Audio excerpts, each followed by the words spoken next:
Student of class 7th. Today we start a new chapter number 2, Nutrition in Animal. Chapter 1 में हमने nutrition in plant के बारे में पढ़ा था. अब हम पढ़ेंगे न्यूट्रिशन इन एनिमल.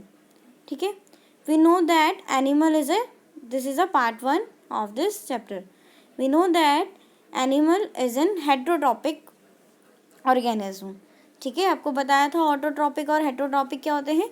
ऑटोट्रॉपिक वो होते हैं जो अपना खाना खुद ही बनाते हैं, लाइक प्लांट्स. हेटरोट्रॉपिक्स वो होते हैं जो अपने फूड के लिए, अपने फीड के लिए प्लांट्स या एनिमल्स पे, अदर किसी और चीज़ पे डिपेंड होते हैं, जैसे एनिमल्स और ह्यूमन बींग्स. ठीक है. तो प्लांट्स दो चीज़ों पे डिपेंड होते हैं. एनिमल दो चीज़ों पे डिपेंड्स होते हैं. Depends upon plants and depends on other animal. आपको पता है कि कुछ एनिमल्स तो वो होते हैं जो घास खाते हैं, पत्तियाँ खाते हैं, पर कुछ एनिमल्स लाइक लॉयन, टाइगर क्या होते हैं, वो एनिमल्स को खाते हैं. ठीक है. पर इनडायरेक्टली जो एनिमल्स है वो कहीं ना कहीं प्लांट पे भी डिपेंड है. जैसे कि जो जैसे डियर हो गया या गोट हो गई, वो क्या खाते हैं, प्लांट्स खाते हैं. और डियर और गोट को कौन खाता है, लायन. तो कहीं ना कहीं डायरेक्टली और इनडायरेक्टली सभी एनिमल्स क्या हैं, प्लांट्स पे ही डिपेंड है. राइट. चलिए आगे बढ़ते हैं. देखेंगे modes of taking foods in various different organism. अब किस तरह डिफरेंट ऑर्गेनिज्म किस तरह अपना खाना लेते हैं. जैसे आपको पता है बीज क्या करती हैं, बीज तक प्लांट्स, बीज क्या करती है, जो प्लांट्स या फ्लावर्स के जो जूस होते हैं उसको सक करती है, यानी जूसी है. ठीक है. नेक्स्ट इन्फेंट्स क्या करते हैं, इन्फेंट्स लाइक काउ बेबीज या पपीज, वो क्या करते हैं, अपने मदर मिल्क पे डिपेंड होते हैं. स्नेक क्या करते हैं, स्नेक सेलो एनिमल्स, स्नेक क्या करते हैं, जो छोटे छोटे एनिमल्स होते हैं उनको निगल जाते हैं, है ना. और एक्वेटिक एनिमल्स, आपको पता है एक्वेटिक एनिमल्स क्या करते हैं, कि जो वो टाइनी फूड्स पे डिपेंड होते हैं जो कि फ्लोट कर रहा हो उनके आसपास. जैसे आपने देखा होगा, अगर हमें एक्वेरियम में क्या करें, फिश को पालें, तो अगर हम एक्वेरियम में जब जैसी फूड डालते हैं तो क्या करती हैं, सारी फिशेस जो वाटर में फ्लोट हो रहा है फूड उसको खा लेती हैं. तो फिशेस और या फिर हम ये कहें कि एक्वेटिक एनिमल्स किस पे डिपेंड होती हैं, फ्लोटिंग फूड्स पे. ठीक है. टाइनी फ्लोटिंग फूड्स पे. नेक्स्ट इसमें पढ़ते हैं डाइजेशन इन ह्यूमन. देखिए डाइजेशन इन ह्यूमन, जो ह्यूमन्स में डाइजेशन होता है वो दो की वजह से होता है, alimentary canals and secretory glands के कारण. तो इसमें पढ़ते हैं एलिमेंट्री कैनाल्स में कौन कौन सी चीज़ें आती हैं, buccal cavity, oesophagus, stomach, small intestine, large intestine and anus. अब हमें पता है कि डाइजेशन क्या कहलाता है, जो हम फूड टेक करते हैं उसको पूरा डाइजेस्ट करना और उस फूड से एनर्जी निकालना और वेस्ट मटेरियल निकालना, सब क्या कहलाता है, डाइजेशन. अब डाइजेशन दो चीज़ों के कारण होता है, एलिमेंट्री कैनाल और सिक्रीटरी ग्लैंड्स. अब एलिमेंट्री कैनाल्स में भी कई सारे पार्ट्स होते हैं, जैसे बकल कैविटी. आपने देखा है कि हम फूड क्या करते हैं, इनटेक करते हैं कहाँ से, माउथ से. हम खाना मुंह से लेते हैं. तो सबसे पहला डाइजेशन का प्रोसेस कहाँ शुरू होता है, माउथ में. फिर उसके बाद ऑस्फेगस के थ्रू स्टमक में जाता है. ऑस्फेगस किसको बोलते हैं, फूड पाइप को. ठीक है. फिर उसके बाद वो स्मॉल इंटेस्टाइन में जाता है, फिर उसके बाद वो लार्ज इंटेस्टाइन में, और फिर उसके बाद एनस में. अब जो सिक्रीटरी ग्लैंड्स होते हैं वो क्या करते हैं, वो कुछ जूस वगैरह सिक्रीट करते हैं. ठीक है. जैसे जूस सिक्रीट कर क्या होता है, उन जूस के भी हमारे डाइजेशन में एक बहुत इंपॉर्टेंट रूल होता है. तो सिक्रीटरी ग्लैंड्स उन जूस को सिक्रीट करते हैं. सिक्रीट करना यानी बनाना. जैसे सलाइवरी ग्लैंड्स, आपको पता है सलाइवरी ग्लैंड्स कहाँ होते हैं, हमारे माउथ में होते हैं. वो क्या करते हैं, सलाइवा बनाते हैं, है ना. या लीवर, पैनक्रियास, लीवर क्या करते हैं, लीवर आपने पढ़ा होगा कि बाइल जूस बनाते हैं. पैनक्रियास क्या होते हैं, पैनक्रियाटिक एसिड बनाते हैं. ठीक है. और ये डाइजेस्टिव जूस क्या काम करते हैं, ये जो भी हम फैट्स ले रहे हैं, प्रोटीन ले रहे हैं, ठीक है, उनको सिंपल कंपाउंड्स में चेंज कर देना. ठीक. आगे बढ़ते हैं. सबसे पहले हम शुरू कर रहे हैं अपना फर्स्ट पार्ट, एलिमेंट्री कैनाल. ठीक है. The mouth and buccal cavity. जो माउथ होता है, हम सबसे पहले फूड कहाँ से लेते हैं, माउथ से लेते हैं. ठीक है. तो क्या करते हैं हम, food is taken by mouth. Food हम लेते हैं माउथ से, और उस फूड को लेने वाले प्रोसेस को क्या कहलाते हैं बेटा? इनडाइजेशन। इम्पॉर्टेंट पॉइंट है, डेफिनेशन के तौर पे पूछा जा सकता है। Process of in taking food into the body is called indigestion. खाना खाना, ठीक है, जो हम खाने को इनटेक कर रहे हैं माउथ के अंदर, वो प्रोसेस क्या कहलाता है? Indigestion. Food is chew by teeth. फिर क्या करा जाता है? जो फूड होता है वो च्यू करा जाता है, खाया जाता है। किसके द्वारा? चबाया जाता है। किसके द्वारा?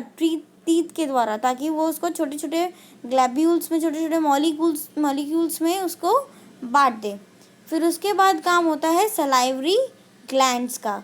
सलाइवरी ग्लैंड्स मैंने आपको बताया था क्या करते हैं? सलाइवा बनाते हैं, है ना। सलाइवा यानी आपके मुंह में जो थूक होता है वो बनाते हैं। अब उसका क्या काम होता है? Secrete saliva mixed with food. वो क्या होता है? जो हमारा सलाइवा होता है वो फूड के साथ मिक्स्ड होता है। किस तरीके के फूड? देखिए, जो लिक्विड फूड होता है, ठीक है, वो तो हम आसानी से च्यू कर जाते हैं, आसानी से खा जाते हैं। पर जो ड्राई फूड होता है लाइक चपाती, उसको हम नहीं तोड़ सकते। तो सलाइवा क्या करता है? उस फूड को मॉइस्ट करता है, जिससे उसको छोटे छोटे मॉलिक्यूल्स में बांटना आसान हो जाता है। और फिर उसको क्या करता है? सलाइवी ग्लैंड्स का एक काम और होता है कि जो भी फूड में स्टार्च प्रेजेंट है वो उसको शुगर में चेंज कर देते हैं, ठीक है। जो भी फूड के अंदर स्टार्च प्रेजेंट होता है वो उसको शुगर में चेंज कर देते हैं। चलिए आगे देखते हैं। टंग। अब माउथ के अंदर भी तो बहुत सारी चीज़ें होती हैं ना, मुंह के अंदर भी बहुत सारी चीज़ें होती है। जैसे अभी हमने देखा कि ये सब प्रोसेस माउथ के अंदर हो रहा है। अब ये प्रोसेस भी अलग अलग पार्ट्स के द्वारा किया जा रहा है। जैसे टंग क्या करती है? टंग हेल्प्स इन मिक्सिंग फूड। टंग क्या करती है? हमें फूड को मिक्स करने में हेल्प करती है, ठीक है, ताकि वो हम उसको हर तरह से, हर तरफ से अच्छे से चबा सकें। Next, help in सॉलोइंग food. अब जैसे जो हम फूड सॉलो कर जाते हैं यानी निगल जाते हैं, उस फूड को निगलने के लिए भी कौन मदद करती है? हमारी टंग। जैसे जब हम दवाई खाते हैं तो जनरली दवाइयों को क्या करना होता है? निगलना होता है ना। ऐसे ही खाना, चबाना नहीं होता, उसको बोलते हैं सॉलोइंग, जिसको हम ऐसे ही निकल जाते हैं। तो उसमें कौन हेल्प करता है? हमारी टंग। टंग का एक और काम होता है, टंग के पास टेस्ट बर्ड्स होते हैं, है ना, जिससे वो क्या करते हैं? आइडेंटिफाई करते हैं टेस्ट को, कि वो जो भी हमने ऑब्जेक्ट खाई है, जो भी हमने फूड खाया है, वो क्या है?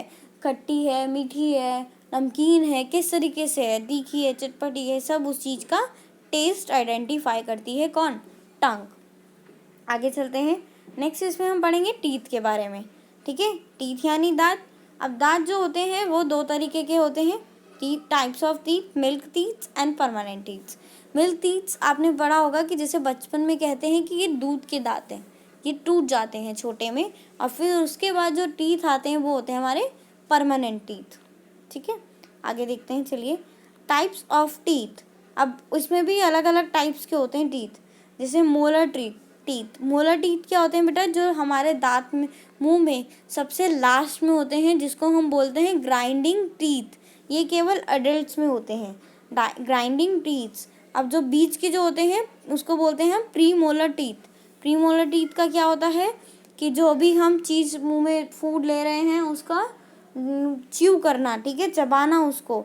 फिर होता है कैनीज। कैनीज कौन से होते हैं? जो हमारे प्री मोलर टीथ के जो आगे वाले दांत होते हैं उसको बोलते हैं कैनीज। और इसका क्या काम होता है? इसका टीयरिंग और पिर्सिंग काम होता है। यानी आपने देखा होगा जब आप कोई चीज़ खा रहे हैं, ठीक है, मान लीजिए आप चिप्स वगैरह खाते हैं या बिस्किट खाते हैं, तो अगर कोई पैकेट उसका हाथ से नहीं फटता तो हम दांत से फाड़ते हैं। तो हम वो बीच से या बीच वाले दांत से नहीं फाड़ते हैं, हम साइड वाले दांतों से फाड़ते हैं, क्योंकि वो क्या होते हैं? वो नुकीले होते हैं, शार्प होते हैं। इसलिए हम प्रीसिंग और टीयरिंग का काम करते हैं किन से? कैनिंग टीथ से। नेक्स्ट होता है इंसीजर। इंसीजर का क्या काम होता है बेटा? कटिंग और बाइटिंग। जब भी आप कोई चीज़ कट करते हैं, ठीक है, जैसे आप आइसक्रीम खा रहे हैं तो आप साइड वाले दांत से नहीं काटते, आप हमेशा बीच वाले दांतों से काटते हैं। तो इंसीजर यानी बीच वाले दांत, उसका काम होता है कटिंग एंड बाइटिंग, ठीक है। इस तरीके से होते हैं ये हमारे, ये जो बीच वाले दांत है वो होते हैं इंसीजर्स, ये वाले होते हैं, ये नुकीले होते हैं, इनको बोलते हैं हम कैनिन। और ये होते हैं हमारे प्रीमोलर्स, और ये होते हैं हमारे मोलर। और मोलर केवल एडल्ट्स में पाए जाते हैं। ठीक है, आगे देखते हैं टूथ डिके। अब आपको पता है कि जैसे बचपन में बोलते थे कि दांत में कीड़ा लग गया, है ना। ज़्यादातर उन बच्चों के लगता था जो चॉकलेट्स या मीठे टॉफ़ी स्वीट्स ज़्यादा खाते थे। तो टूथ डिके मतलब क्या होता है, जब हमारे टीथ ग्रेजुअली डैमेज हो जाते हैं, उस प्रोसेस को हम बोलते हैं टूथ डिके। अब वो डैमेज क्यों होते हैं, presence of bacteria in the mouth. अब जब भी हम कोई चीज़ खाते हैं तो हमारे माउथ में बैक्टीरियाज बनते हैं, ठीक है। और अगर वो बैक्टीरिया हमारे मुंह में लंबे समय तक रहता है तो वो टूथ डिके करता है, जिसको हम बोलते हैं दांत में कीड़े लग गए। और वो किसकी वजह से होता है, जब हमारे माउथ में लेफ्ट ओवर फूड बच जाता है, जैसे हमने कुछ खाया, कुछ तो अंदर चला गया और छोटे छोटे दांत में या मुंह में चिपके रह गए, ठीक है। तो उससे क्या होता है, एक एसिड रिलीज होता है और वही एसिड हमारे टीथ को धीरे धीरे डैमेज करना शुरू कर देता है, राइट। आगे देखते हैं, चलिए। Prevention of tooth decays. तो अभी हमने पढ़ा कि टूथ डिके क्या होता है। अब इसको हम प्रिवेंट कैसे कर सकते हैं वो पढ़ेंगे। Clean your teeth twice. अगर हम दिन में 2 बार अपने दांत को साफ करें तो जो वो लेफ्ट ओवर फूड है, दांत में जो बचा हुआ फूड है, वो ज़्यादा समय तक दांत में नहीं रहता, है ना। तो इससे क्या होगा कि अगर फूड नहीं होगा तो बैक्टीरिया नहीं पनपेंगे उसमें। रिनाइज योर माउथ आफ्टर मील। जब भी आप खाना खाते हैं उसके बाद कुल्ला ज़रूर करें। रिनाइज यानी कुल्ला करना, ठीक है, कुल्ला करें। इससे क्या होगा, जो भी लेफ्ट ओवर फूड होगा जब आप कुल्ला करेंगे तो वो सारा बाहर निकल जाएगा। तो ये थे मेथड हमारे प्रिवेंटेशन ऑफ टूथ डिके के। तो ये था हमारे इस चैप्टर का पार्ट 1। नेक्स्ट लेक्चर में हम पार्ट 2 पढ़ेंगे। आई होप आपको आज के टॉपिक समझ में आए होंगे। Thank you.